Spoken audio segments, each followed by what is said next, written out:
रामकृष्ण हरी हरी जय जय राम कृष्ण हरी जय जय राम कृष्ण हरी जय जय राम कृष्ण हरी जय जय राम कृष्ण हरी जय राम कृष्ण हरी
सुकृताचे जोडे बहुत सुकृताचे जोडे बहुत सुकृताची जोडी बहुत सुकृताची जोडी बहुत सुकृताचे जोडे बहुत सुकृताचे सुकृताची जोडी बहुता सुकृताची जोडी बहुत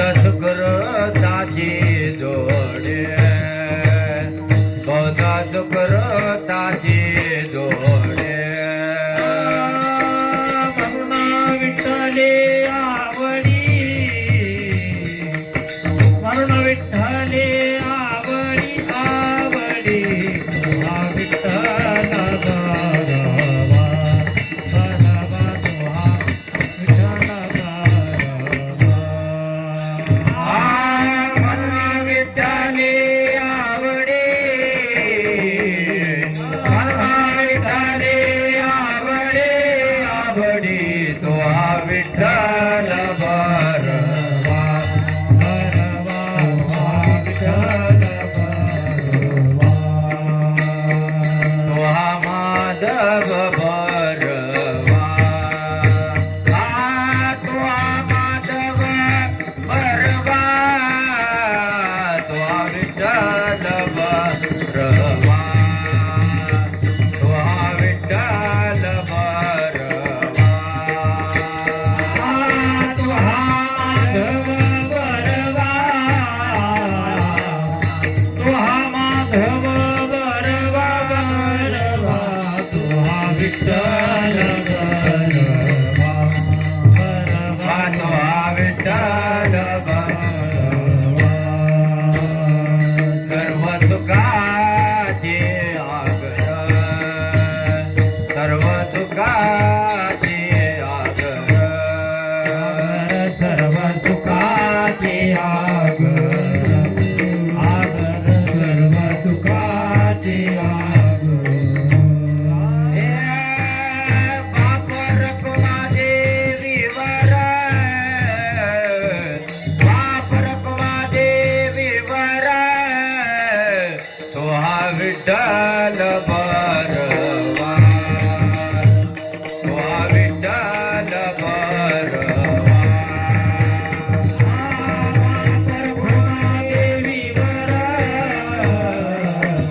विठ्ठल भरवा तो हा विठ्ठल भरवा हे तो हा माधव भरवा तो हा माधव भरवा तो हा विठ्ठल भरवा तो हा विठ्ठल भरवा तो हा माधव भरवा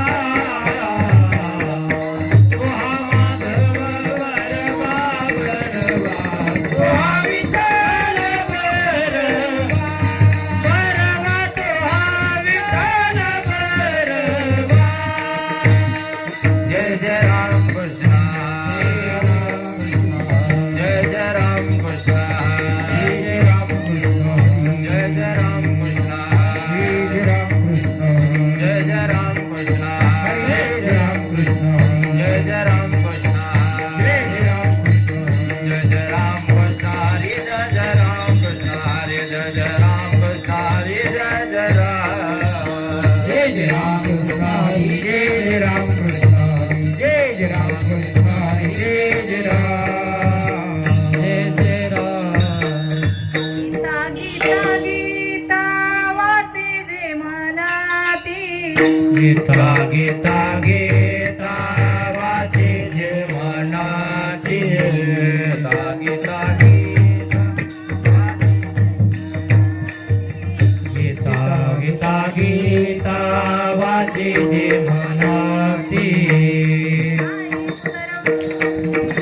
राम राम नाही तर दयान नाही पुनरावृत्ती दयान नाही पुनरावृत्ती नित्य नेमवाचे वदताक्षरे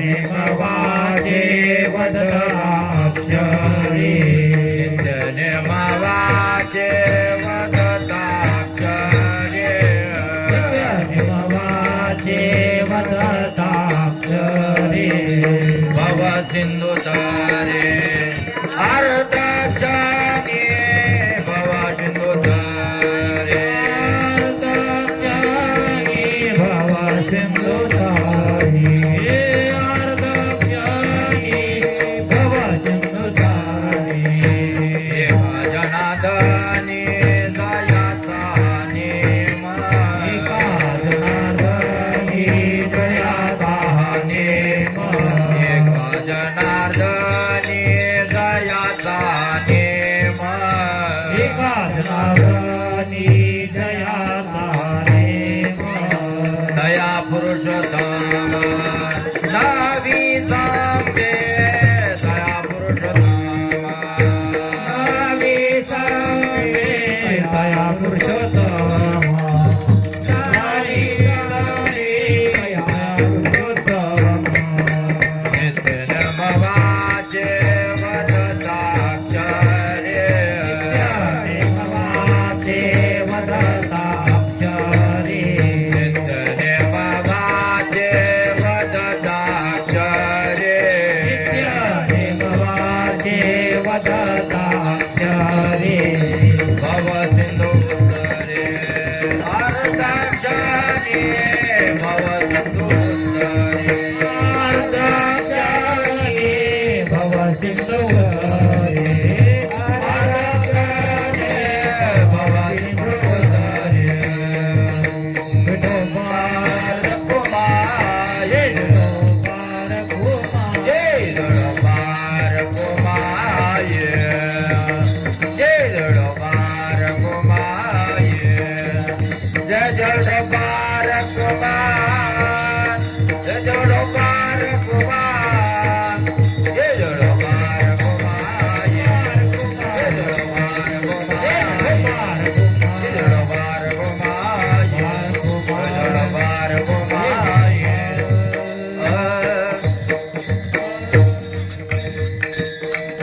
महिला मंडळाला विनंती जरा पुढे सरपंच बसावं सरा पुढं म्हणजे पाठीमागून येणारी पाठीमागं बसतील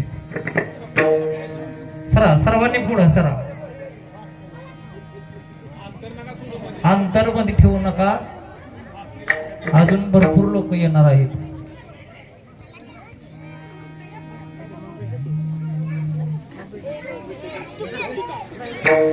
पुढं सरका सरका पुढं महिला मंडळ सरका पुढं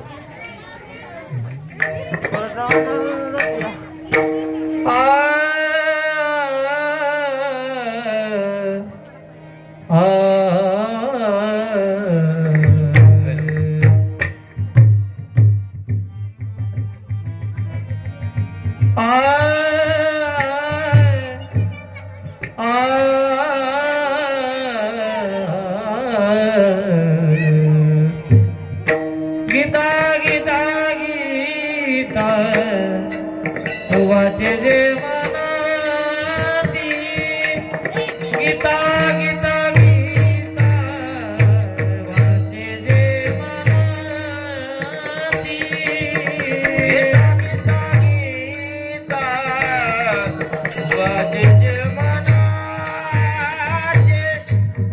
गीता गीता गीता गीता गीता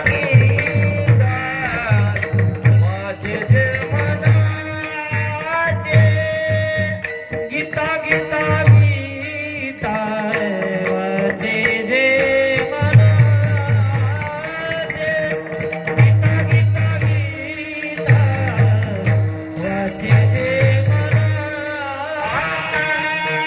गीता गीता गीता वाचे जे मनाते गीता गीता गीता वाचे जे मनाते नाही पुनरावृत्ती तया नरा नाही पुनरावृत्ती तया नरा नित्यनेम वाचे वदता मारे नित्यनेम वाचे वदता मारे नाही बोलारे ते दयानरा नाही बोलारे ते दयानरा नित्यनेम वाचे वदता करे नित्यनेम वाचे वदता करे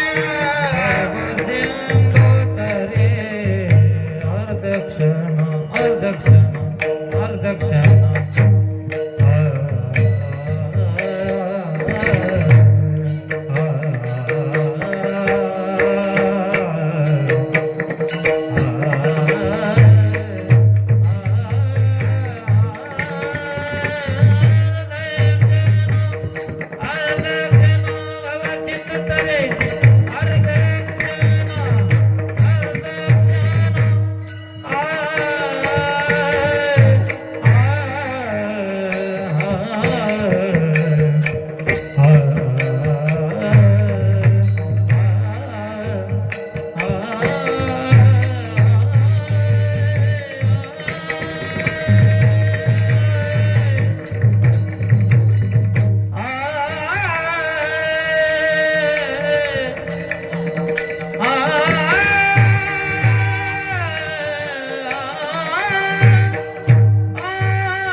गीता गीता वाचे जे म्हणती नाही पुनरवृत्ती तया नरा नित्याने वाचे वदताक्षरे भव सिंधू तरे अर्धाक्षरे एका जनार्दनी जयाचा हाणेमा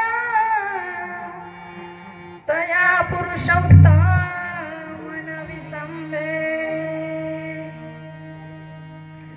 प्रस्तुत प्रसंगी सेवेकरता घेतलेला अभंग श्री शांती ब्रह्म एकनाथ महाराजांचा 3 चरणाचा आणि आपल्याला गीतेचं महत्त्व सांगणारा अभंग सेवेकरता घेतला आहे. आज दत्त जयंती, अखंड हरिनाम सप्ताह, दत्त जयंती उत्सव आणि ग्रंथराज ज्ञानेश्वरी पारायण तसेच गुरुचरित्र पारायण आणि आज खरंच महत्त्वाचं म्हटलं ना तर आज गीता जयंती. सगळ्यांसाठी इतका आजचा दिवस खरंच इतका भाग्याचा आहे ना. बस या माघारी गीता जयंतीचा आपण फक्त मनोहर महाराजांचंच ऐकलं होतं. प्रत्येक महिलांनी एकादशी धरा. आजची एकादशी कशी आहे माहिती आहे का? मोक्ष मिळवून देणारी एकादशी आहे, मोक्षदा एकादशी. माय बापा हो, एकादशी धरल्यानंतर येम तुम्हाला करीत तीच परत पुसापुशी करणार नाही. कारण येम असं आहे, ज्यांनी एकादशी केल्यात ना त्यांच्याकडे डुंकून सुद्धा पाहत नाही. हां, लय अधिकार यमाचा आपण एकादशी नाही धरल्यावर चालवतो येम. पण माय बाप्पा हो, सगळ्यांनी एकादशी धरत चला. आणि एकादशी धरल्यानं माणसाचं कल्याणच होतंय. पण त्यातल्या त्यात आज गीता जयंती आणि गीता जयंती इतकी महत्त्वाची. माणसांनी नुसतं गीता गीता गीता असं जरी म्हणलं ना तर माणसाला पुनर्वृत्ती नाही म्हणे सांगितली. आपण हे फक्त गीता म्हणायला सांगितलंय. गीतेचं महत्त्व अफाट आहे, पण आपण ते सगळं करू शकत नाही, वाचू शकत नाही, ऐकू शकत नाही. पण आपल्याला अर्ध्या क्षणात करण्याचा मार्ग सांगितला एकनाथ महाराजांनी. बाबा हो, एकादशीचंच काय, पण गीता जयंतीचं सुद्धा तेवढंच महत्त्व आहे. ज्या भगवान श्रीकृष्णाने कुरुक्षेत्रावरती जी गीता उपदेश अर्जुनाला केला ना, त्या अर्जुनाचं आज आपल्याला पाहायचंय. कारण अर्जुनालाच नाही तर तुम्हाला, आम्हाला, आपल्याला सगळ्यांनाच उपदेश केलेला आहे. त्या अर्जुनाला सांगायची गरज नव्हती. अर्जुन सुद्धा स्वतः भगवान श्रीकृष्ण होते.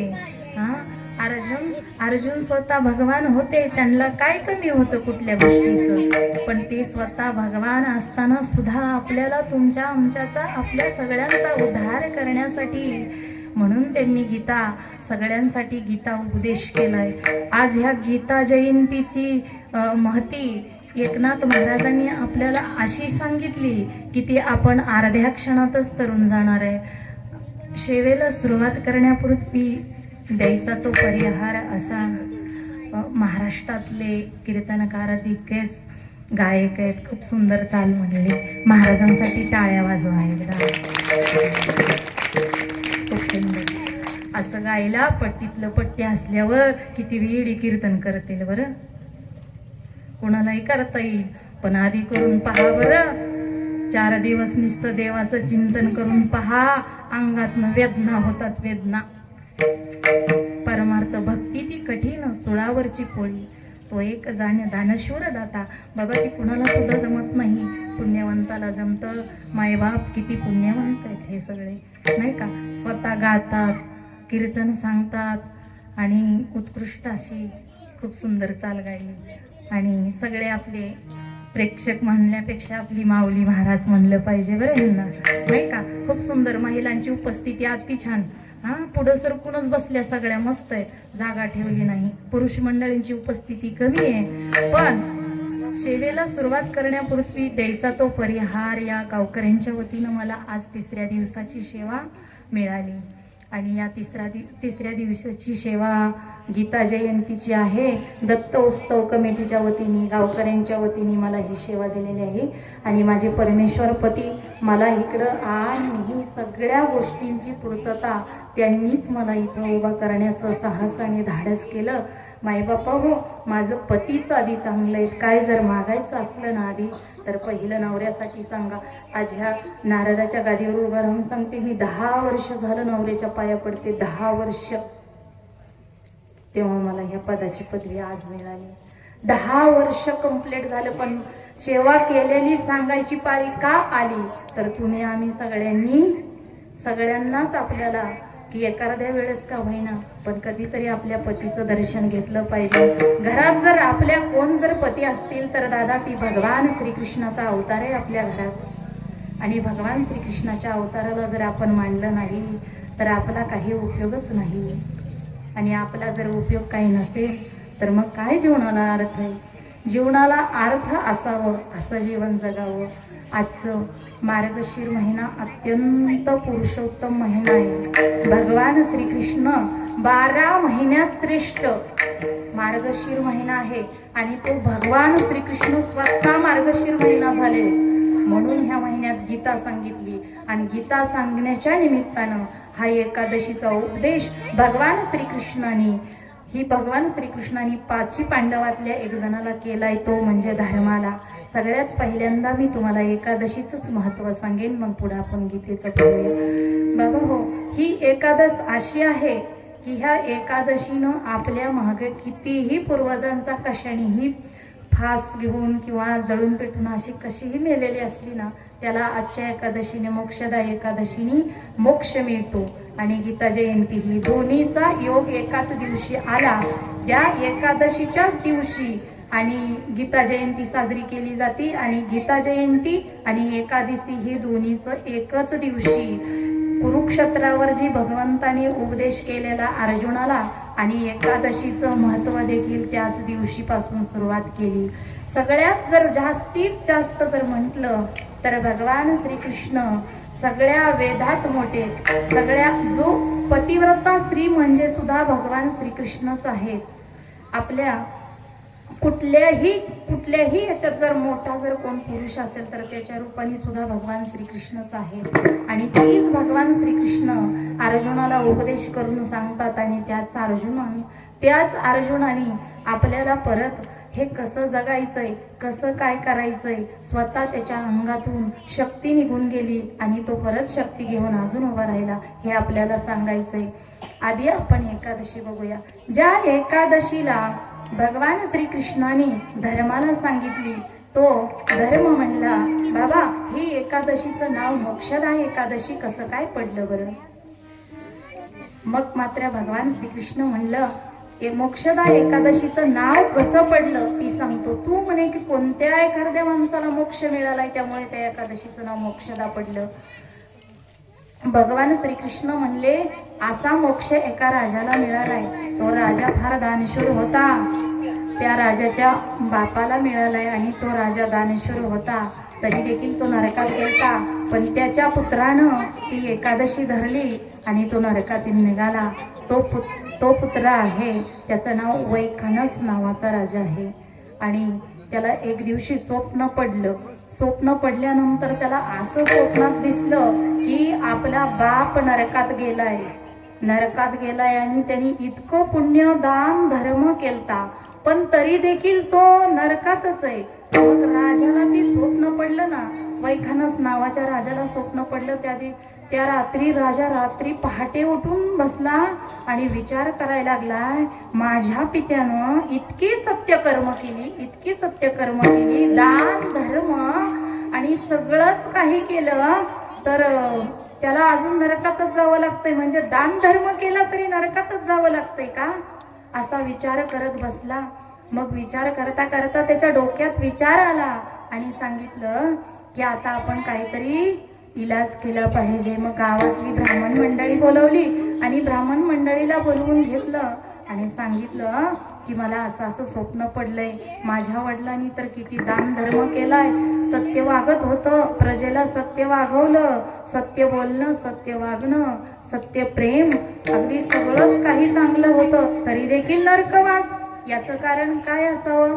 ब्राह्मण म्हणले, हे आम्हाला सांगता येणार नाही, पण आम्ही एक सुज्ञानू आणि साधूंची काही साधू सांगतो, त्या साधूंकडे तुम्ही जा, तुम्हाला साधू महात्म्याशिवाय ह्याचं उत्तर मिळणार नाही.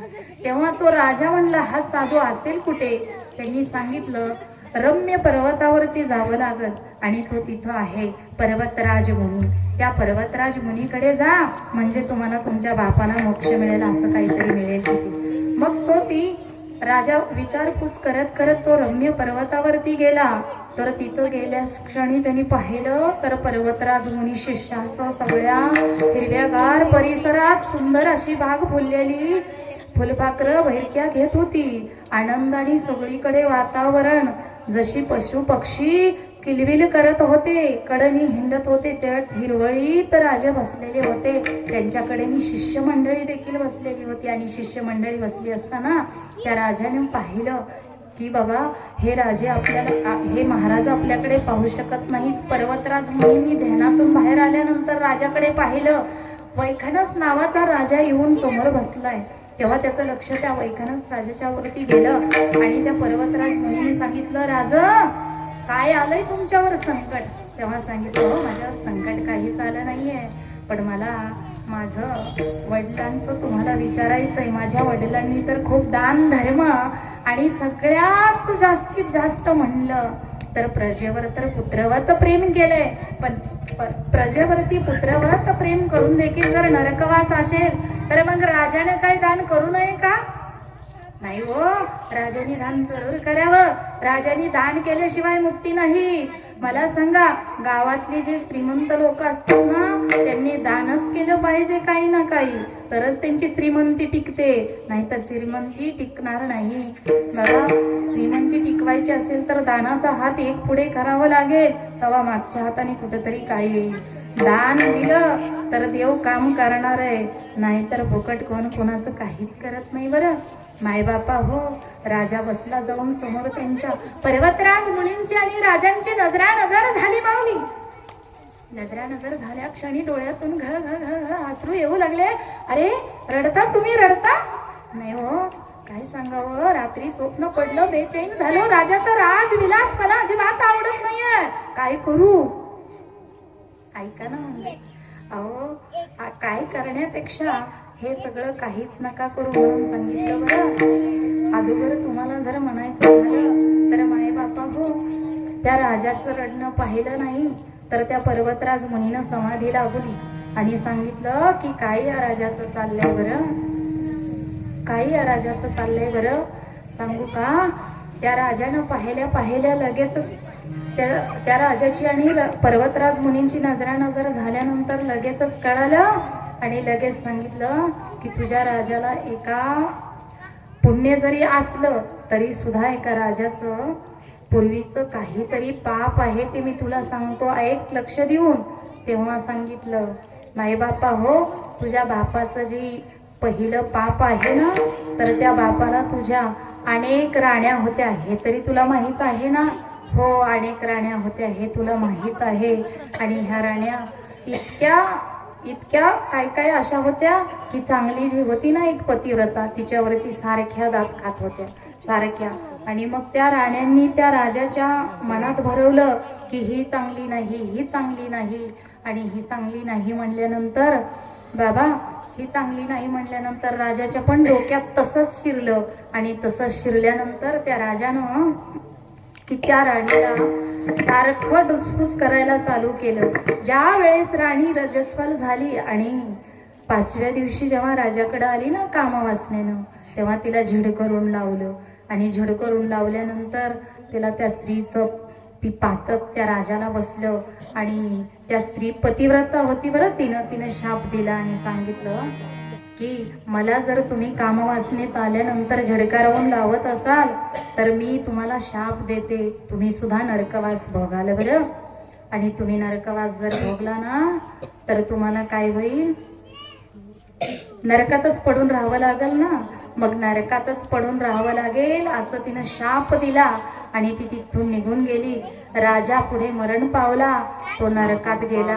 आणि नरकात गेलेला राजा हे सांगितलं त्या वैखानस नावाच्या राजाला, राज की तुमच्या वडिलांचं बरं पूर्वीचं पाप आहे, सगळं पुण्य निघत होतं, जोपर्यंत पानं उलटली तोपर्यंत सगळं पुण्य निघत होतं.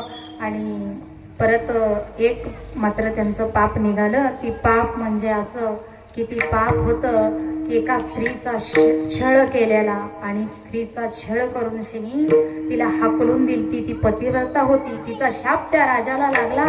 आणि त्या राजाला लागल्यानंतर राजा तो नरकात गेलता. ती सांगितलं, पुत्रा तू आता मला याच्यातून मुक्त कर, माझ्या स्वप्नात येऊन सांगितलं म्हणून मी तुमच्याकडे आलो. तुला एकच उपाय आहे की आज मोक्षदा एकादशी आहे आणि त्या मोक्षदा एकादशीचं तू व्रत सगळ्या गावाला करायला लाव. आणि गावाला करायला लावल्यानंतर सगळ्या गावांनी व्रत केलं की त्याचा संकल्प त्या तुझ्या वडिलाच्या नावाने सोड, म्हणजे तो राजा त्या पापातून मुक्त होईल. आणि ती पापातून राजा मुक्त झाला. सगळ्या गावांनी एकादशी धरली आणि राजा पापातून मुक्त झाला. म्हणून धर्मराजा म्हणला, अरे ही श्रीकृष्ण म्हणले धर्मराजाला की बाबा हे राजाने असं केलं की ह्या राणीला हाकलून दिलं, तो नरकात गेलता आणि त्याच्या पुत्रानं त्याला त्या नरकातून बाहेर काढलं. आणि त्या नरकातून बाहेर काढल्यानंतर तो मोक्ष मिळाला त्याला, म्हणून या एकादशीला नाव मोक्षदा म्हणलं. आणि मोक्षदा एकादशी असं नाव तिला पडलं. आणि मोक्षदा एकादशी म्हणून ती प्रसिद्ध झाली. आणि त्याच दिवशी परत गीता जयंती ही आली. आणि ती मोक्षदा एकादशी अशी महत्वाची होती की आपल्या घरातलं कोण कशाच्या असं आयुष्याने आपलं म्हातारं होऊन मेलं तर त्याला काही मेल्याचं पाप लागत नाही किंवा घरच्यांना काही दोष लागत नाही. पण एखादं निम्या आयुष्यात आजारी पडून मेलं, औषध पिऊन मेलं, विहिरीत पडून मेलं तर ते पित्र होऊन खालीच राहतं आणि ते आपल्याला वरवर त्रास द्यायला लागतो. म्हणून ही एकादश जर सगळ्यांनीच प्रत्येकानेच धरली तर सगळ्यांचं ज्याचं कुणाचं असं अर्धवट गेलेले लेकरांचं पाप मुक्त होतं, त्या पापातून मुक्त होतं. म्हणून ही मोक्षदा एकादशी आहे. आणि मोक्षदा एकादशी सगळ्यांनी धरायची. आज नाही धरली तर उद्या धरा. आज गीता जयंती असल्यामुळं आज धरली तरी चालतंय आणि उद्या धरली तरी चालतं. अशा पापातून मुक्त होण्यासाठी केवळ आणि केवळ एखाद्या पुरुषाला स्त्रीदोष लागलाच असेल, आपण एखाद्या स्त्रीला पाहिल्या जर मनात भरली आणि तिचा जर दोष आपल्याला लागलं, तिच्या मनात नसेल ना आपल्या मनात असेल, तर तो आपल्याला दोष लागतो आणि तो सुद्धा दोष या एकादशीनं नाहीसा होतो. म्हणून एकादशी धरावं. विठाला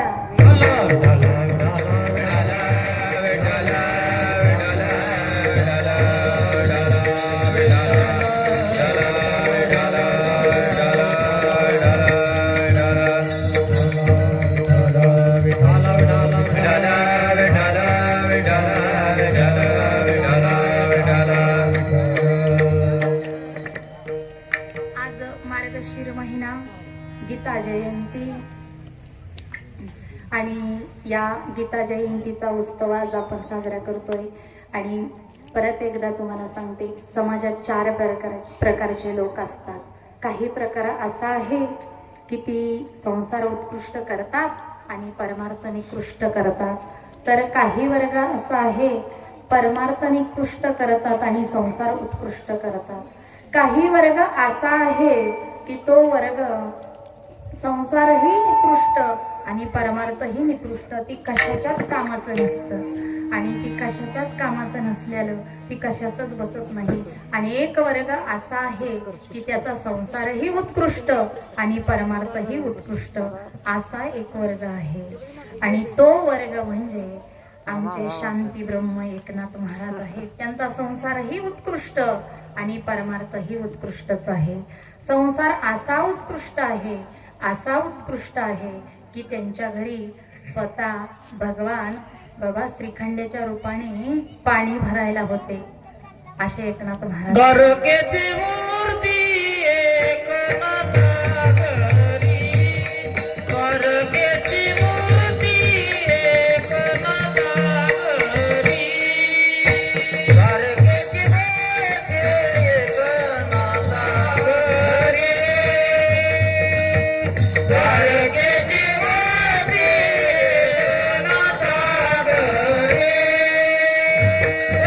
पाणी वाहे हरीचंद्र पाणी,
करायचं.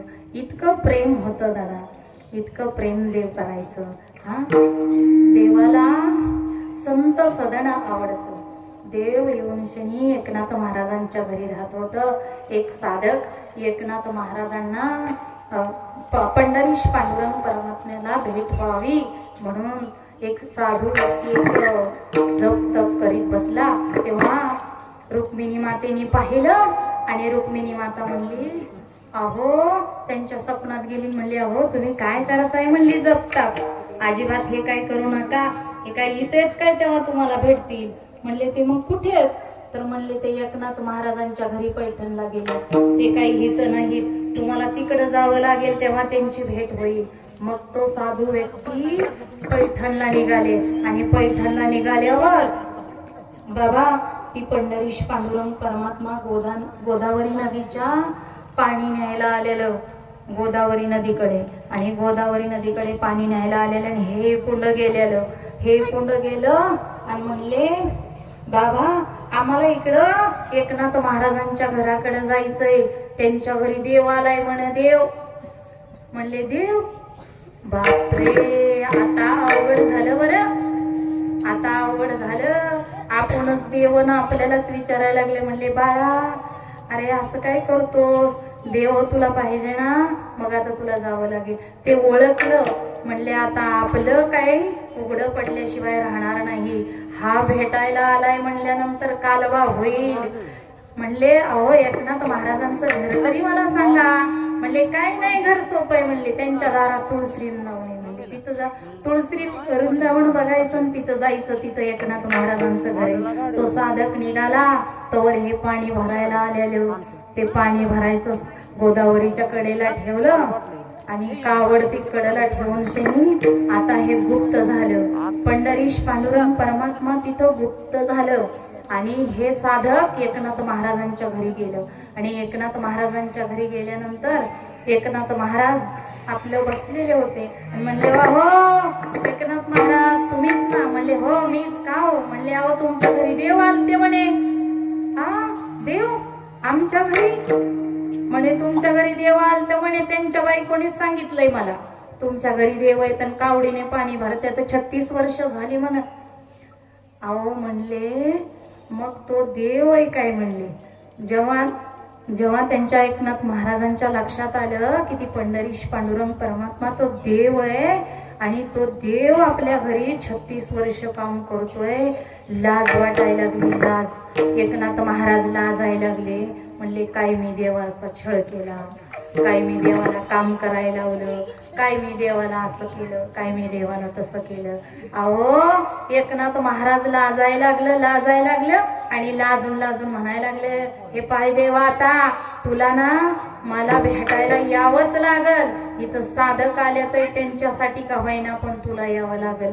एकनाथ महाराजांनी प्रार्थना केली आणि प्रार्थना केल्यानंतर खरोखर बरं तिथं पंढरीश पांडुरंग परमात्मा तिथं प्राप्त झाले आणि दर्शन घेतलं. एकनाथ महाराजांनी दर्शन घेतलं, साधकांनी दर्शन घेतलं आणि दर्शन घेतल्यानंतर इतकं लाज वाटू लागली. एकनाथ महाराज लाजेने काळेमोरे झाले आणि लाजेने काळेमोरे झाले आणि सांगितलं, देवा तुम्ही हे अशी कामं करता का? म्हणे, मला भक्ताचे काम करायची काय लाज आहे तवा? मी भक्ताची अशीच कामं करतो. असे भक्ताची ये घरी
सांगता कळू येते अंतरी विश्व विश्वंभरी परिहारची न लागे. बाबा न सांगता कळू येतं आणि सगळं काम आपोआप होऊन जातं. तसंच एकनाथ महाराजांच्या घरी अशी श्रीमंती होती की त्यांच्या घरी देवाला दररोज पुरणपोळीचा नैवेद्य असायचा आणि दररोज पुरणपोळीचा नैवेद्य असं असून सगळ्या गावकऱ्यांना कीर्तन ठेवलं की सगळ्या गावकऱ्यांना कितीही लोक आली तर त्यांचं कीर्तन झालं ना की लगेचच 1-1 किलो गूळ आणि 1-1 किलो डाळ असं एकनाथ महाराज सगळ्यांनाच द्यायचं. सगळ्यांनाच कितीही लोक येऊ द्या. इतकी श्रीमंती होती. सगळ्या संतात श्रीमंत संत म्हटलं तर एकनाथ महाराज होते. आणि एकनाथ महाराज इतके सगळ्यांनाच द्यायचे गूळ. आणि त्यांच्याकडे एकदा खऱ्या अर्थानं एक आजीबाई आपला नातू घेऊन आली आणि सांगितलं हो हे पोरग लईच गुळ खातय म्हणे, लईच गुळ खातय. एकनाथ महाराज म्हणले सांगतो मी सोडायला, सोडेल सांगतो मी सोडायला. मग तसंच पोरग लावलं आणि ती पोरग लावल्यानंतर ती पोरग परत अजून गुळ खायला लागलं. गुळ खायला लागल्यानंतर त्या आजीबाई परत घेऊन आल्या आणि सांगितलं हो तुम्ही सांगितलं की पोरग गुळ खायचं बंद होईल, तेव्हा सांगितलं की ती गुळ खायचं बंद नाही होणार, कारण मी दररोज देवाला पुरणपोळीचा नैवेद्य दाखवतो तेव्हा मी अगोदर खातो ना, मी खातो मग त्याला कसा गुण येईल? मी गुळ खातोय ना स्वतः आणि त्याला कसा गुण येणार आहे? तो कसा खायचा बंद होईल? आता थांबा. देवाला सांगितलं हे पहा देवा, आता तुला 1 महिन्यासाठी पुरणपोळीचा नैवेद्यच देणार नाही आणि 1 महिना तुला पुरणपोळी अजिबात मिळणार नाही, कारण मला पुरणपोळीच खायची, गोड खायचं सोडायचंय सगळं, गुळाचं पदार्थ मी खाणारच नाही. आणि मग 1 महिन्यासाठी देवाला पुरणपोळी सोडायला लावली आणि आपण सुद्धा पुरणपोळी खायची सोडली. आणि परत त्या आजीला सांगितलं आणा आता इकडे तुमच्या बाळाला. आणि मग त्या घेऊन आल्या आणि मग सांगितलं आता हा गुळ खाणार नाही, आता हा गुळ खाणार नाही. म्हणजे एवढंच सांगायचं होतं तर मग अजून कशाला बोलवलं? तेव्हाच काय झालं सांगाय? अहो म्हणले मी तेव्हा गुळ खात होतो आणि त्याला कसा गुण येईल? जेव्हा आपण चांगलं वागावं लागतं मग दुसऱ्याला उपदेश करावा लागतो तेव्हा गुण येत असतो. मग आपण जर चांगलं वागलो नाही न उगाच लोकाला उपदेश करायला लागलो तर गुण येत नसतो. तसं एकनाथ महाराजांनी हे सिद्ध केलं की मी गुळ खायचा बंद केला तेव्हा आता तो सुद्धा गुळ खायचा बंद करेल. आणि खरंच तो मुलगा गुळ खायचा बंद झाला. विठाला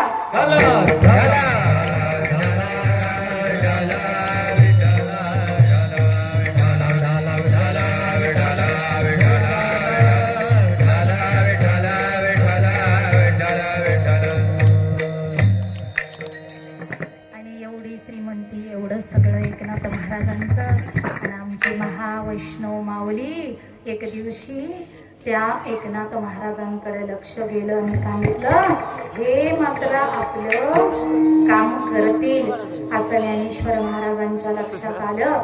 आणि लक्षात आल्यानंतर एकनाथ महाराजांच्या स्वप्नात ज्ञानेश्वर माऊली आले आणि सांगितलं की माझ्या कंठाला आजान वृक्षाची मुळी लागली, आजान वृक्षाची मुळी, आणि ती मुळी बाजूला करा. तुम्ही त्वरित आळंदीला या आणि आजान वृक्षाची मुळी तेवढी बाजूला घ्या असं एकनाथ महाराजांना सांगितलं. एकनाथ महाराज असं आनंदाने फुलून गेलं, असं आनंदाने फुलून गेलं.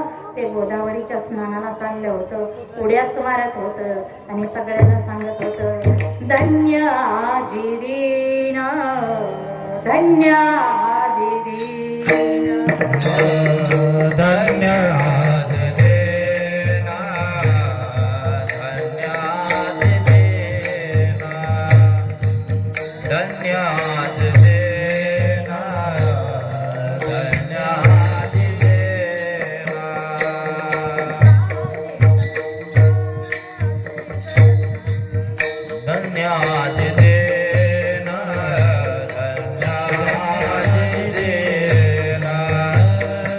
धन्यवाद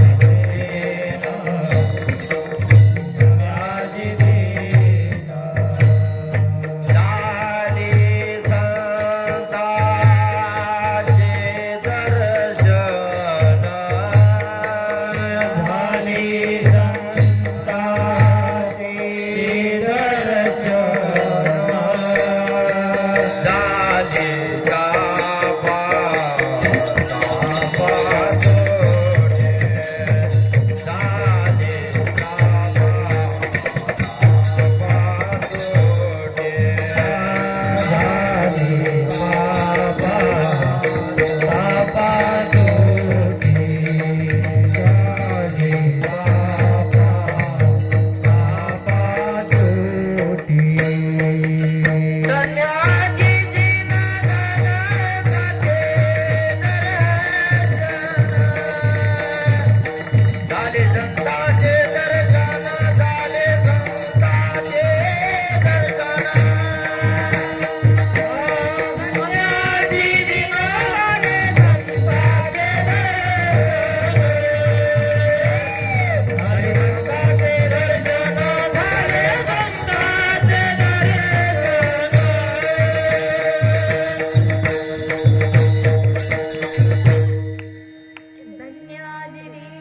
धन्याजी दीन झाले संतांचे दर्शन. धन्याजी दीन बाबा अशा आनंदाने उड्या मारत होते. सगळ्या लोकांना वाटायचं आज खरंच आनंद झालाय. त्यांनी सांगितलं आज मला संतांचं दर्शन झालंय आणि मला आज आनंद होतोय. आज मी आता आळंदीला जाणार आहे महावैष्णव ज्ञानेश्वर माऊलींकडे. आणि आनंदाने घरी आले आणि घराकडून मजल करीत आळंदीला आले. आणि आळंदीला आल्यानंतर प्रदक्षिणा मारल्या मंदिराला आणि वाट शोधायला लागले. शिवाचा ढवळा नंदी ती वाट सापडली बरं.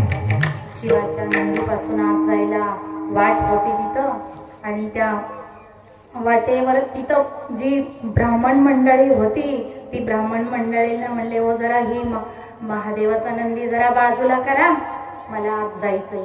तेव्हा सांगितलं म्हणे लय महती तुमची लय गाजलाय म्हणतात म्हणे.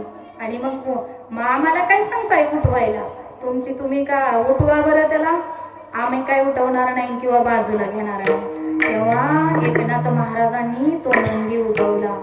अहो दगडाचा नंदी उठला हो. असंच एकदा त्यांच्या गावामध्ये पैठणमध्ये सुद्धा महादेवाच्या मंदिरात एकनाथ महाराज गेले. आणि एकनाथ महाराज गेल्यानंतर असेच ब्रह्मवृंद तिथं बसलेले होते. आणि सांगितलं लय तुमची महती गाजली खरंच लय सारखं म्हणतात लय एकनाथ महाराज लयच प्रसिद्ध साधू आहेत म्हणून सगळीकडे गाजलाय तुम्ही. मग आम्ही ही गवताची पिंडी देतो ती जरा नंदीला खाऊ घाला बरं. म्हणले आणा इकडं खाऊ घालतो.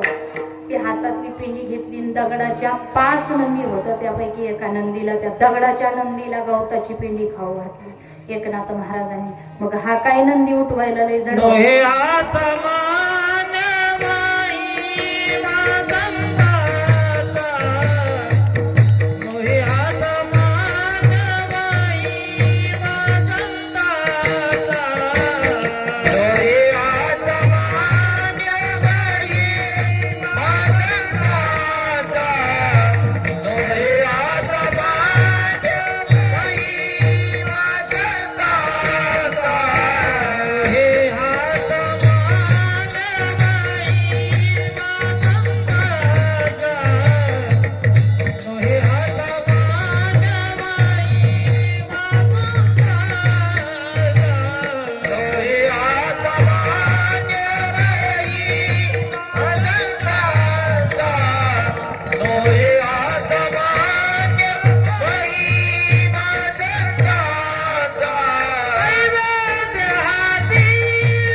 संतांचा.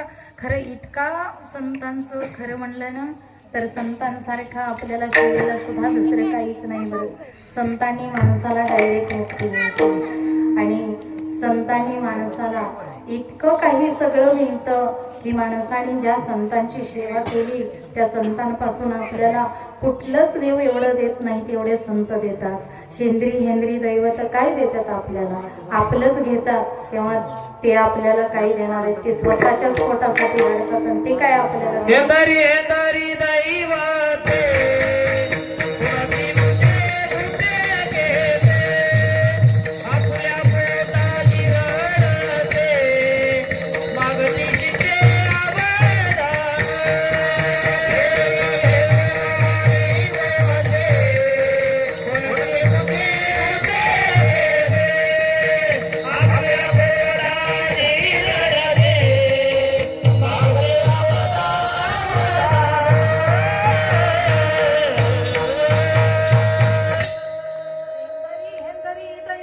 कोणी पोचते भूते खेते आपुल्या पोटाची रडते मागते शिते अवधान.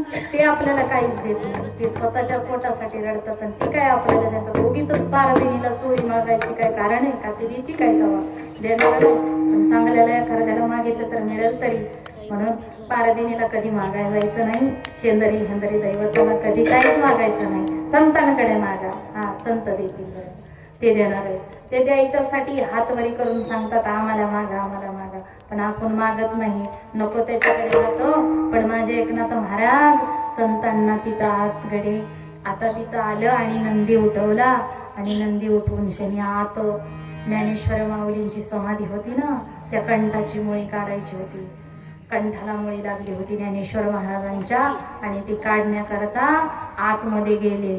तेव्हा आतमध्ये गेल्यानंतर दिव्य तेज पुंज मदनाचा पुतळा ब्रह्म केवळ बोलत असे, असं दिव्य दिव्य तेजपुंज मदनाचा पुतळा पाहिला आणि एकनाथ महाराजांना फारच आनंद झाला.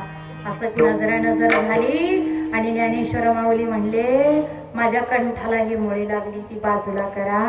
एकनाथ महाराजांनी ती मुळी बाजूला केली आणि श्री संताची या माथा चरणात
दंडवत घातला, नतमस्तक झाले संतांच्या चरणावरती.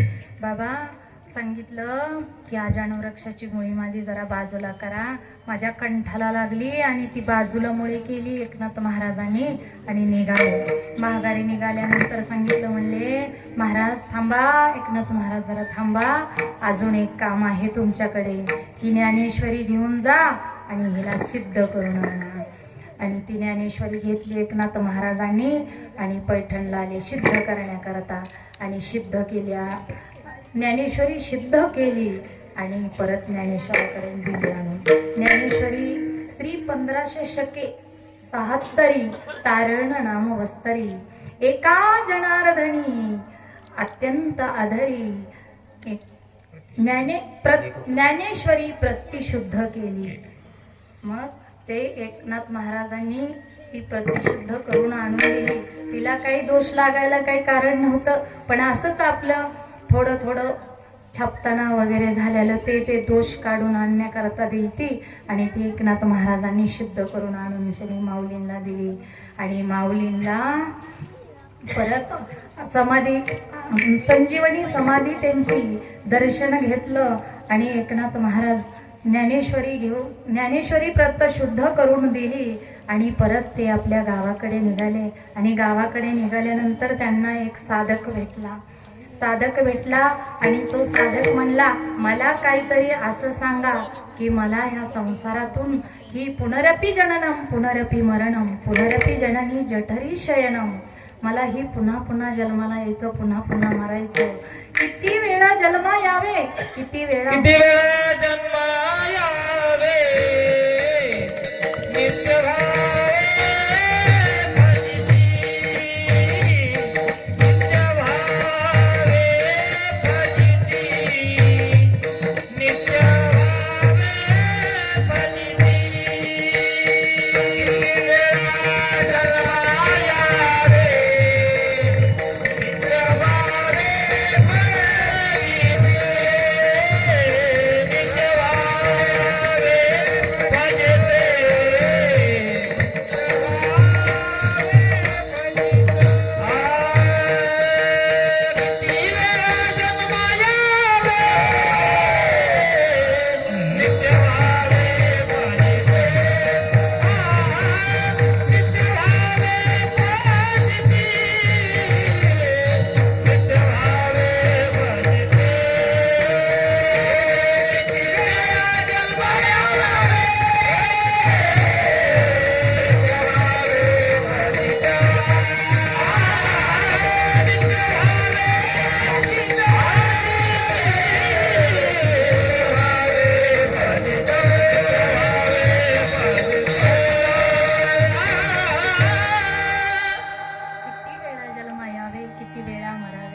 नित्य फजिती व्हावे, याच्यातून काहीतरी मुक्त करावा म्हणून जीव भेला आणि पंढरीश पांडुरंगाला शरण गेला. बाबा याला काय करावं लागेल? तेव्हा एकनाथ महाराज म्हणले, एक उपाय सांगतो, तेवढं तरी कर, मग बास तेवढंच. एवढा एक उपाय केल्यानंतर तुला तुझी मुक्ती होईल. तर तो उपाय आहे अभंगाच्या प्रथम चरणात. गीता गीता गीता वाचे जे मनाचे, गीता गीता गीता वाचे जे मनाचे, गीता गीता गीता वाचे जे मनाचे, गीता गीता गीता वाचे मनाचे, गीता गीता गीता वाचे जे मनाचे, गीता गीता गीता वाचे जे मनाचे, गीता गीता गीता वाचे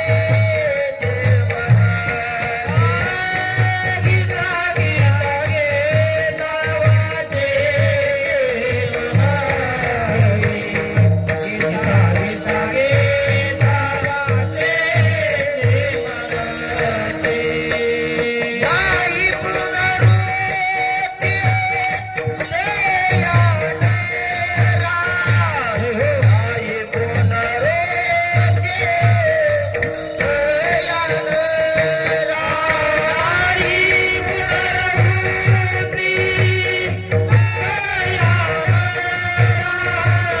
गाई पुनरुक्ती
नित्येने मावाचे वदिताक्षरे भव सिंधू तरे अर्धाक्षणी.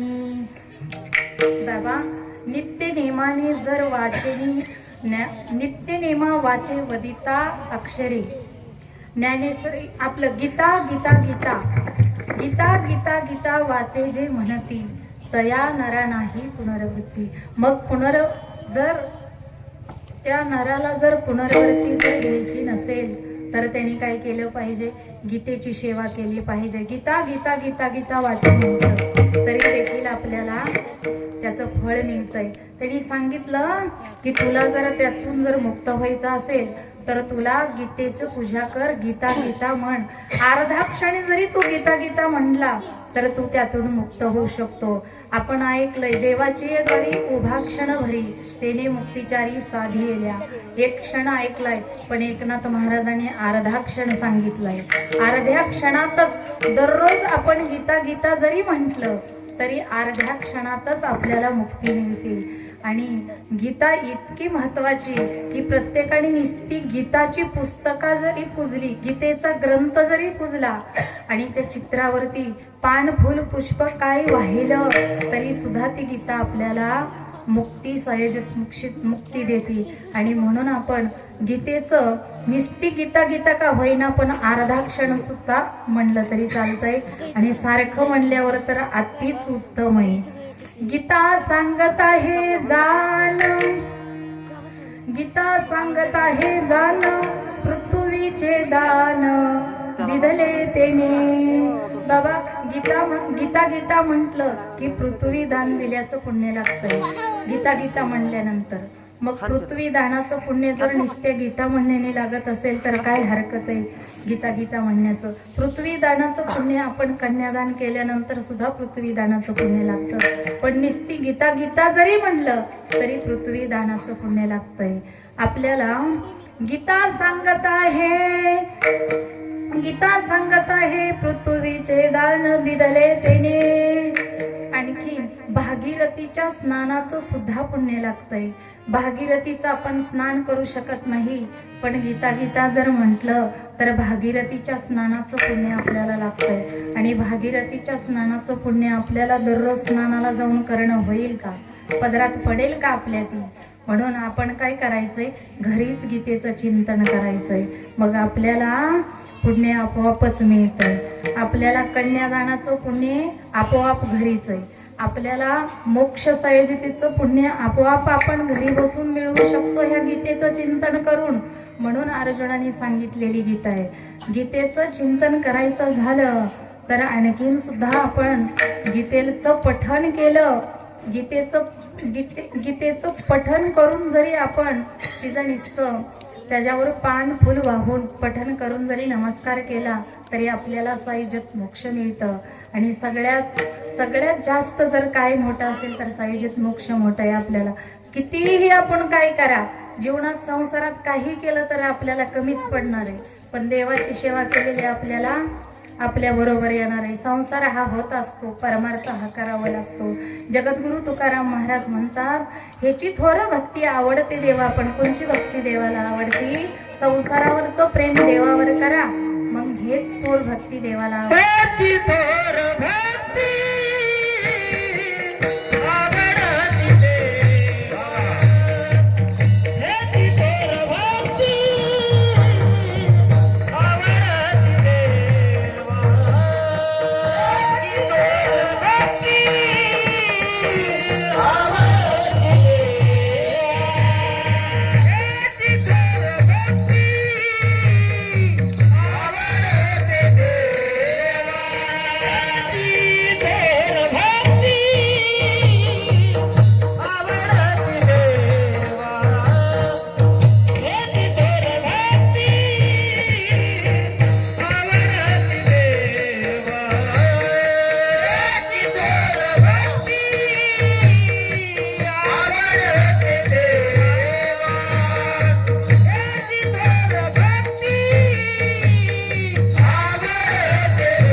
देवावर करायचंय. देव ठेवील तसं राहायचंय. ठेविल्यानंतर तैसेची राहावे. चित्ती असू द्यावे समाधान. समाधानात राहायचंय. संसार कितीही करा, संसारात आपल्याला कमीच पडणार आहे. म्हणून संसारावरचं प्रेम देवावर करा. तेच एकनाथ महाराज बी सांगतात, संसारावरचं प्रेम देवावर करा. तुम्ही जे प्रेम संतांवर करता ते नक्कीच तुमच्या उपयोगीला येईल. परमार्थासारखा लाभ नाही, सत्यासारखं तप नाही, पंढरीसारखं तीर्थ नाही, संसारासारखं दुःख नाही, पंढरीसारखं सुख नाही, कुसंगतीसारखा शत्रू नाही, सत्संगतीसारखा मित्र नाही, पंढरीसारखे संत नाहीत, हिंसेसारखं पाप नाही, दयेसारखं पुण्य नाही, आणि पंढरीसारखा देव नाही, पंढरीसारखा देव नाही. बाबा हो, आपण काय करतो, देवाला विसरून शनी संसारावर जास्त डोकं लावतो. पण संसार कधीच आपल्या कडेला येणार नाही, आणि संसारातली गोष्ट आपल्या बरोबर कधीच कुठली एकही येणार नाही.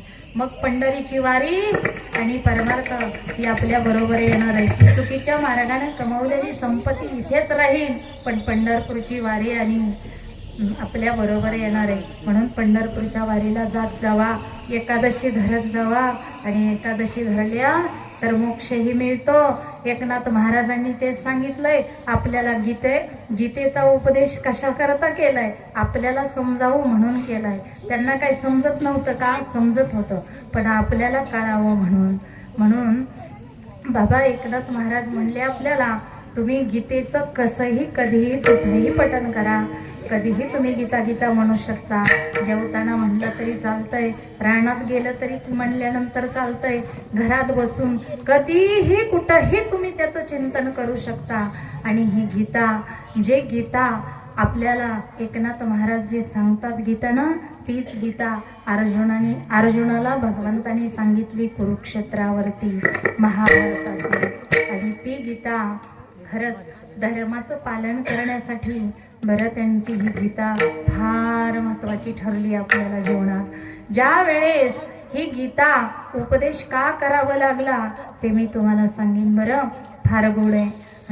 धर्मराजानं इतका सुंदर महाल बांधला होता, खूप सुंदर महाल बांधला होता. आणि तो महाल पाहण्याकरता दुर्योधन आला.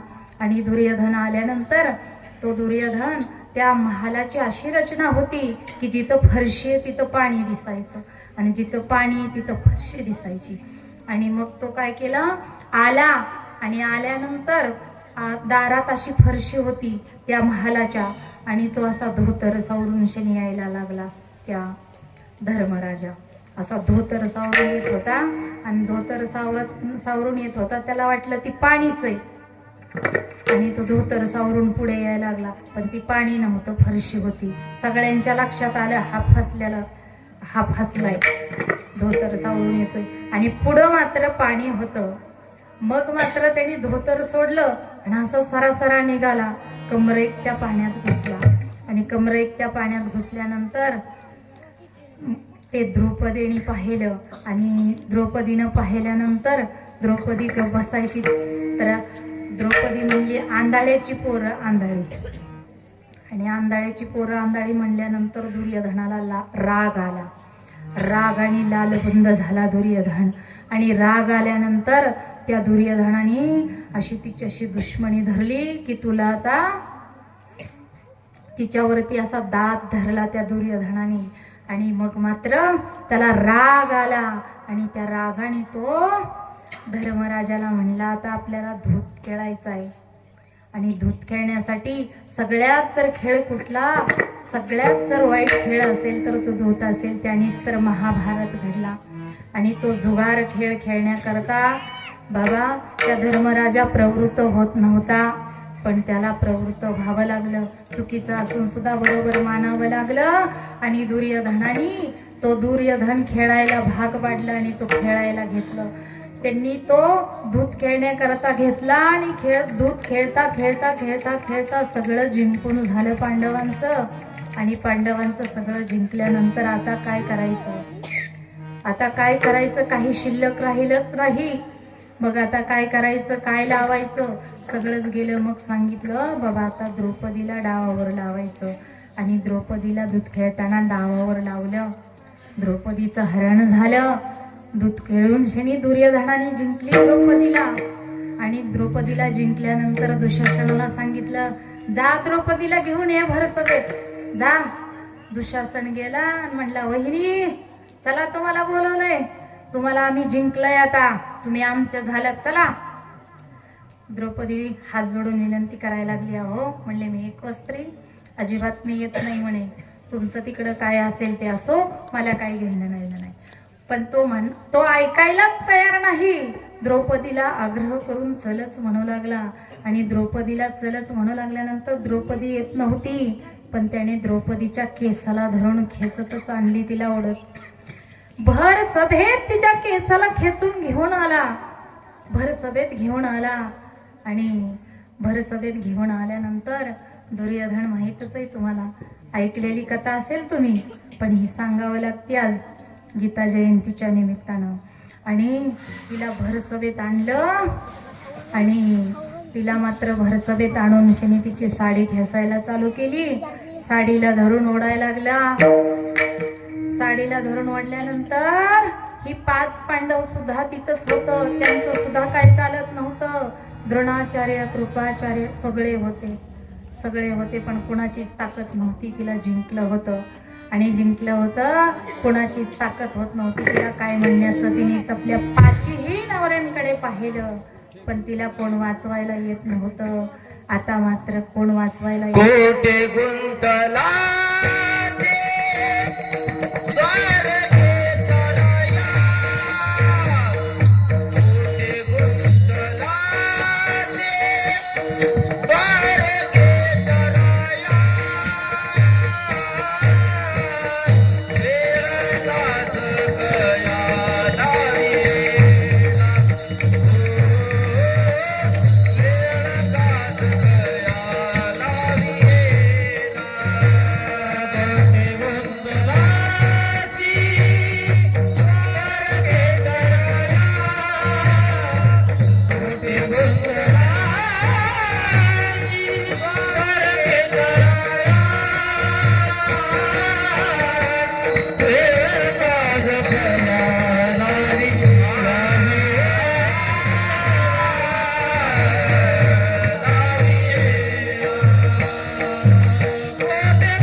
आणि द्रौपदीला द्वारकेचा राणा म्हणला, अगं तू वेळ का लावला म्हणून विचारतेस, तू द्वारकेचा का म्हटलीस? तू द्वारकेचा म्हणल्यानंतर मला द्वारकेला जावं लागलं, मग द्वारकेवरून यावं लागलं आणि द्वारकेवरून येण्याकरता मला उशीर होतोय. मग तू द्वारकेचं उगीच म्हटलीस नाही का? मग माझा भगवान श्रीकृष्ण द्रौपदीची साडी झाला, साडी खेचली कितीतरी साडी निघत नव्हती. भगवान श्रीकृष्ण द्रौपदीची साडी झाली. साडी होऊन तो द्रौपदीची साडी फिटत नव्हती. अखेरच हे साड्याचे ढीकच्या ढीक पडले. साडीच ती निष्ठना, साडीच निघना. असा मागे उभा राहून साडी झाला देव. हा देव वस्त्रहरणे कैसी वस्त्र झाली माऊली, वस्त्रहरणे कैसी वस्त्र झाली माऊली, वस्त्रहरणे वस्त्र कैसी झाली माऊली, वस्त्रहरणे वस्त्र कैसी झाली माऊली. आ कौरवे पंचाळी सगळे माझी आलेली, पंचाळी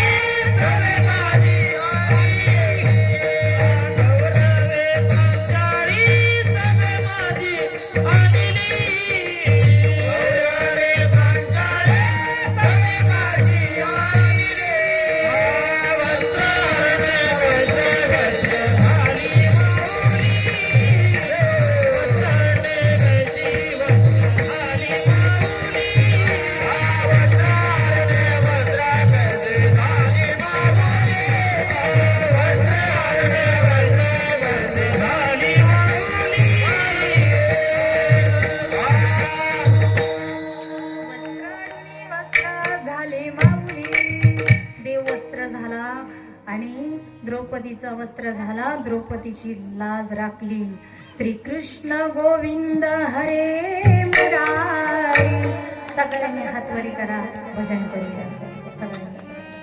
श्री कृष्ण गोविंद हरे मुरारी हे नाथ नारायण वासुदेव. गोविंद हरे मुरारी हे नाथ नारायण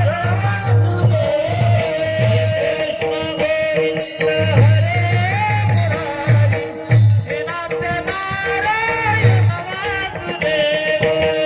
कृष्ण गोविंद हरे मुरारी हे नाथ नारायण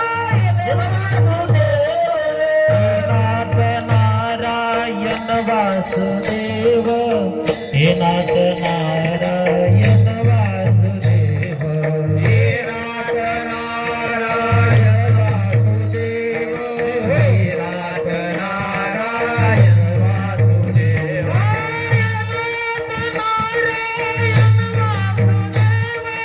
हे नाथ नारायण वासुदेव. हे नाथ नारायण वासुदेव. हे नाथ नारायण वासुदेव.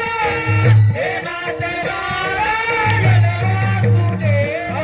श्री कृष्ण गोविंद हरे मुरारी हे नाथ नारायण वासुदेव. कृष्ण गोविंद हरे मुरारी हे नाथ नारायण वासुदेव. कृष्ण गोविंद हरे मुरारी हे नाथ नारायण वासुदेव. कृष्ण गोविंद हरे मुरारी हे नाथ नारायण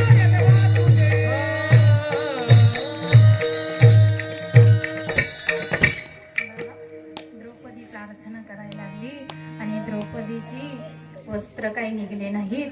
मग मात्र भगवान श्रीकृष्ण म्हणले, आपला स्वतः पितांबर नेसाई दिला द्रौपदीला आणि सांगितलं दुर्योधनाला, हे पा दुर्योधना, का तू जर द्रौपदीला जर आता वस्त्राला जर तू हात लावला तर मी काय करीन, तुला जाळूनच टाकेल म्हणे. मग मात्र दुर्योधनाने सोडलं द्रौपदीला, पण त्यांना वनवासाला पाठवलं. त्यांना 12 वर्ष वनवासाला पाठवलं आणि वनवासाला पाठवल्यानंतर 1 वर्ष अजून अज्ञावास काढायला लागला. असं 13 वर्ष त्यांना वनवासाला पाठवलं. आणि वनवासाला गेल्यानंतर सुद्धा तिथं त्यांना सुख लागू दिलं नाही आणि तो वनवासाला पाठवलं. विठ्ठल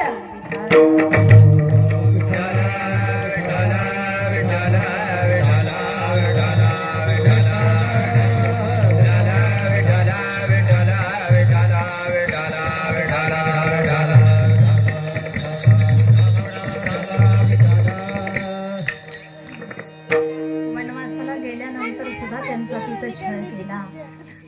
वनवासात जाऊन सुद्धा त्यांना सुख नाही. वनवासावरून आल्यानंतर त्यांनी 5 गावं फक्त मागितली, पण सुईच्या टोकावर बसल एवढं सुद्धा दुर्योधन म्हणला मी देणार नाही.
युद्धावरून आल्यानंतर त्यांनी गावं 5 गावं मागितली तरी सुद्धा त्यांनी ती दिलेली नाहीत. आणि 5 गावं नाही दिली, त्यामुळे मात्र आता युद्ध करावं लागल असंही देणार नाही. भगवान श्रीकृष्ण म्हणले आता आपण युद्ध करूया. अर्जुनाला सांगितलं की असा हा देणार नाही, तर तो दुर्योधन म्हणतो युद्ध करून घ्या आणि मग युद्धच करूया. आणि अर्जुनाला युद्ध करण्यासाठी भगवान श्रीकृष्णांनी तयार केलं आणि दुर्योधनही तयार झाला. भगवान श्रीकृष्ण जेव्हा दुपारी विश्रांती घेत होती तेव्हा हे दोघंही त्यांना युद्धाचं आमंत्रण देण्याकरता म्हणून गेले. देव आराम घेत होते. हे पहिल्यांदा दुर्योधन आला आणि पहिल्यांदा दुर्योधन येऊन शनी तो उशाला बसला आणि अर्जुन थोडा उशीर झाला. तो येऊन पायथ्याला बसला आणि एक उशाला आणि एक पायथ्याला. दुर्योधन आला तेव्हा भगवान जागे होते, पण दुर्योधनाला पाहून झोपीचं सोंग घेतलं आणि झोपीचं सोंग घेऊन गप्प राहिले. आणि अर्जुन आलेली चाहूल लागली की भगवान श्रीकृष्ण हळूच उठून बसले. आणि उठून बसल्यानंतर आता पायाकडे जो बसतो त्याला दर्शन मिळतं. माणसाचं काही डोक्याकडून दर्शन नसतं कुणाचंच, पायाकडे. मग लगेचच तो पायाकडे येऊन बसला होता अर्जुन. दुर्योधन डोक्याकडे होता. अर्जुन म्हणला देवा माझं आमंत्रण तुला पहिलं. बाबा आमंत्रण माझं पहिलंय. तोवर पाठीमागून दुर्योधन म्हणला मी पहिल्यांदा आलोय, माझं घ्यायचं आधी. तेव्हा भगवान श्रीकृष्ण म्हणले बाबा माझं एकीकडे सैन्य आणि एकीकडे मी आहे. तुला माझे सैन्य पाहिजेत की मी पाहिजे? दुर्योधन म्हणला ह्याला काय घेऊन करावं एकट्याला, हे एकटा काय करायचंय? बाबा मला तुझं सैन्यच दे. मग दुर्योधनाकडे भगवान श्रीकृष्णाने सैन्य दिलं आणि अर्जुनाकडे मात्र स्वतः भगवान झाला. भगवान म्हणले मी काय कोणाबरोबर युद्ध करणार नाही. 4 गोष्टी सांगेल फक्त चांगल्या, की बाबा ज्ञान देईल असं करा तसं करा, बाकी मी काही करणार नाही. मी युद्ध करणार नाही, शस्त्र हातात धरणार नाही. मग मात्र अर्जुन म्हणला देवा मला तूच वास, तो मज व्हावा, तो मज व्हावा, वेळोवेळी व्हावा, वेळोवेळी व्हावा पांडुरंगा. बाबा आता माझा सगळ्यांसंग वीट आलाय, तूच मला एकटाय आणि तूच मला पाहिजे, मला बाकीच्यांची गरज नाही. दुर्योधनाने सैन्य घेतलं आणि याच्याकडे फक्त देवच होता.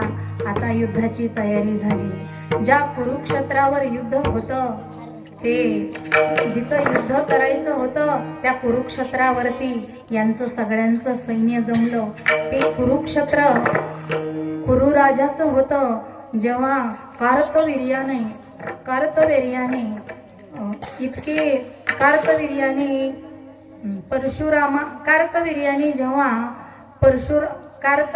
जेव्हा परशुरामाचं आणि कार्तवीर्याचं युद्ध झालं, जमदाग्नीला मारलं. कार्तवीर्याने जमदाग्नीला जेव्हा मारलं तेव्हा परशुरामाने काय केलं, क्षत्रियावरती वारंवार संहार करायला चालू केला. आणि संहार करता करता त्याने इतक्या मोठ्या प्रमाणात क्षत्रिय मारलं, इतक्या मोठ्या प्रमाणात मारलं की ती 21 वेळा पृथ्वी निक्षत्रिय केली.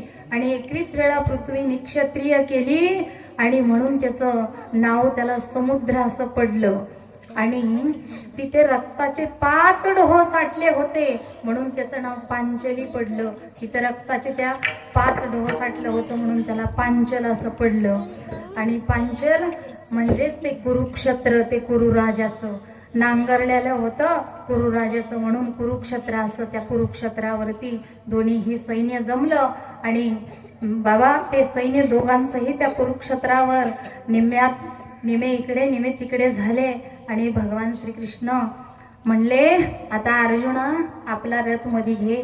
अर्जुन म्हणले चला आता आपला रथ मध्ये घेतला. धृतराष्ट्र म्हणला माझे पुत्र आणि पांडूचे पुत्र कसे युद्ध करतात, काय करतात ते सुद्धा मला पाहायचंय. संजया तू मला हे सगळं सांग. धृतराष्ट्र सुद्धा तिथं आला आणि पांडव पुत्र आणि माझे पुत्र काय करतात. धर्मराजाचं जन्मस्थान आहे कुरुक्षेत्र आणि त्या कुरुक्षेत्रावरती यांचं काय चाललंय ते मला बघायचंय आणि ते मला बघायचंय म्हणून तोही तिथं आला आणि अर्जुनही मध्ये गेला ना. अर्जुनाने आप्त गोत्र सगळे पाहिले, आपलीच माणसं सगळी पाहिली आणि आपलीच माणसं पाहून अर्जुनाचं काळीज घैवरलं. अर्जुनाचं काळीज रडायला लागलं. अर्जुनाच्या डोळ्यातून घळा घळा घळा अश्रूच्या धारा वाहू लागल्या आणि अश्रूच्या धारा वाहिल्यानंतर अर्जुनाची वीरवृत्ती गळून पडली. वीरवृत्ती गळून पडल्यानंतर सांगितलं, हे भगवंता आता मला काय करायचंय, युद्ध नाही करायचं बाबा, मी संन्यास घेतो. काय करायचं या राज्याला, हा हे राज्य नको मला, मी हे राज्य अजिबात घेणार नाही, मला राज्य नको, मी राज्य घेणार नाही, संन्यास घेतलेला बरं बाबा, संन्यास घेतो, मला राज्य नको. तेव्हा भगवान श्रीकृष्ण म्हणले, बाबा अर्जुना तू इतका मोह असं रक्तमासाच्या माणसांवरती इतका मोह करतोस, आप्त गोत्र असले म्हणून काय झाले, वीर पुरुषाने वीरता दाखवली पाहिजे, तू काय एवढा काय वळतोय, तुला काय एवढं वाईट वाटतंय, तुला युद्ध करणं गरजेचं आहे बाबा. कर्मण्येवमाधिकार कास्ते मा फलेषु कदाचन मा कर्मफल हेतु भरतमाते संपस्तु अकर्मणीय. नियत कर्म आहे, कर्मणे तुला हे कर्म केलं पाहिजे, कर्म केल्याशिवाय बाबा सद्गती प्राप्त होत नाही, ही नियत कर्म आहे. तुला कर्म करण्याचा अधिकार आहे, फळ देण्याचा अधिकार देवाला आहे. तू कर्माचं फळाची अपेक्षा न धरता तू कर्म कर, बघेल मी काय करायचंय ती, तू फक्त कर्म तरी कर. म्हणून अर्जुनाला कर्म करण्याकरता प्रवृत्त केलं, भगवंतानी प्रवृत्त केलं आणि युद्धाला तयार केलं. तेव्हा युद्धाला भगवंतानी जेव्हा तयार केलं तेव्हा मात्र अर्जुनाला वीरवृत्ती प्राप्त झाली आणि वीरवृत्ती प्राप्त झाल्यानंतर सांगितलं की बाबा मी तुला हे जे सांगतोय ते ऐक, तुला आता वीरवृत्ती प्राप्त झाली ना, तर मी ही तुला गीता उपदेश करतो ना, तो गीता उपदेश केलेला आहे तो आजच्या दिवशी ज्या कुरुक्षेत्रावर भगवंतानी अर्जुनाला केलेला उपदेश, युद्ध करण्यासाठी प्रवृत्त केलं आणि तो सगळ्यांनाच तर सगळ्यांना आपल्याला त्या अर्जुनाच्या निमित्ताने गीता उपदेश केलेला आहे. आणि म्हणून गीता उपदेश आपल्याला सांगितला, त्यांचं युद्ध झालं पण गीता उपदेश आपल्या उपयोगीला आला. नित्य नेम वाचे वाचवद अक्षरे, नित्य नेम वाचे वाचत अक्षरे, नित्य नेम वाचे वाचत अक्षरे, नित्य नेम वाचे वाचत अक्षरे.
बीजाक्षरे भवसिंधुतरे अर्धाक्षणी ही गीता उपदेश अर्जुनाला भगवंताने केला तोही आपल्याला झाला.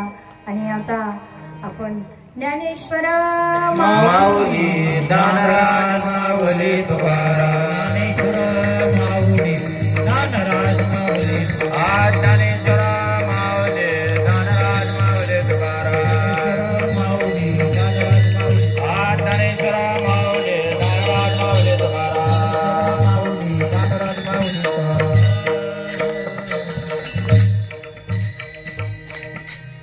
हा गीता उपदेश अर्जुनाने केलाय तो आपल्यासाठीच आहे बरं का. सगळ्यांनी गीतेची पूजा करत जावा. गीतेवरती बरं का चित्र पाहिलं का तुम्ही? गीतेवरती चित्र 4 नर आहेत, त्याच्यावरती 4 नर आणि त्या 4 नरांची पूजा करत जावा. त्याच्यात घोडसुद्धा नर आहेत बरं का. अर्जुन आहे, भगवान श्रीकृष्ण आहे आणि मारुतीराया सुद्धा आहे ध्वजावरती. चित्र तरी पाहून घेत जा कधीतरी, डोळ्यांनी जरी पाहिलं तरी सुद्धा त्यात पुण्य आहे. आणि ती गीता सगळ्यांच्या घरात असावा. त्यात आपलं नुसतं गीता गीता म्हटलं तरी आपल्याला पुण्य भरपूर होत आहे. आणि गीता गीता म्हणून आपण सेवेला पूर्ण विराम देणार आहोत. एका जनार्दनी ज्याचा नेम एक जनार्दनी ज्याचा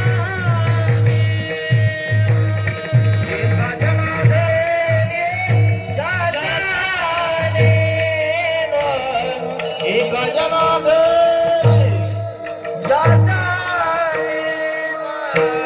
तया पुरुषोत्तमा नभिसंदे तया पुरुषोत्तमा नभिसंदे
महाराज ज्ञानेश्वरी पारायण सोहळा, श्री गुरु चरित्र पारायण सोहळा व गीता जयंतीच्या निमित्ताने, दत्त जन्मोत्सवाच्या निमित्ताने आपला चालू असणारा आजचा हा अखंड हरिनाम सप्ताह आणि या ज्ञानयज्ञातील आजच्या तिसऱ्या दिवसाची कीर्तन सेवा आपल्या गावचे असणारे महिला कीर्तनकार हरिभक्तपरायण सौ मनीषाताई महाराज शिंदे निरनिमगाव महाराजांची मला वाटते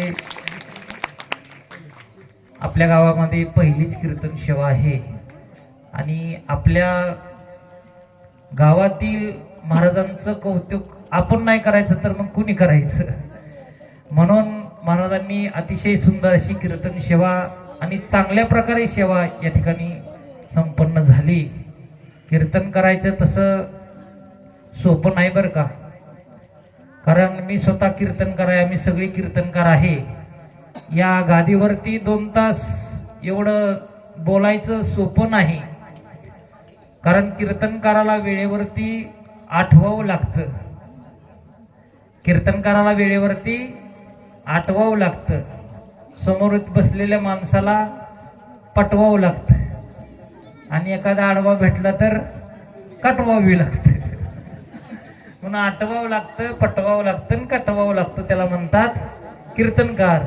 एवढं सुंदर 2 तास, आणि खरं पाहायला गेलं तर हे प्रासंगिक कीर्तन आहे. प्रासंगिक म्हणजे आज गीता जयंती आहे आणि ताईंनी आज गीता जयंतीच्या निमित्ताने हे औचित्य साधून तसा अभंग घेतला आणि त्याच्यावरती 2 तास विवचन केलं. खरंच या ठिकाणी मी ताईंचं आपल्या ग्रामस्थांच्या वतीनं या ठिकाणी हार्दिक हार्दिक असं आभार मानतो. उद्याचे त्यांना या ठिकाणी श्रीफळ आपल्या ग्रामस्थांच्या हस्ते या ठिकाणी देत आहे.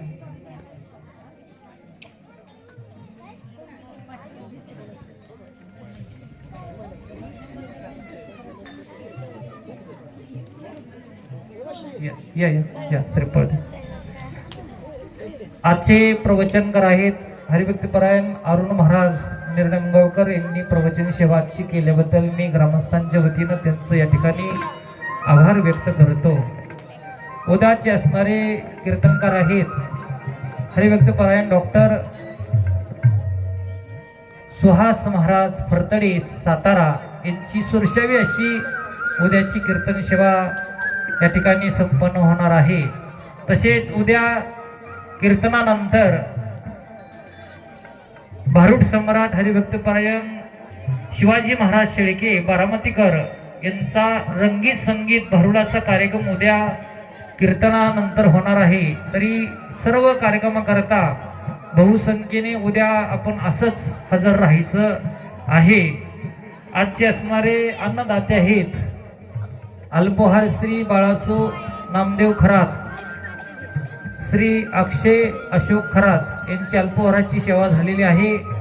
आजचे दुपारचे अन्नदाते हे श्री विलास ज्ञानदेव अस्वले मेजर आणि रात्रीच्या अन्नदानाची सेवा श्री मोहन आकाराम जाधव यांची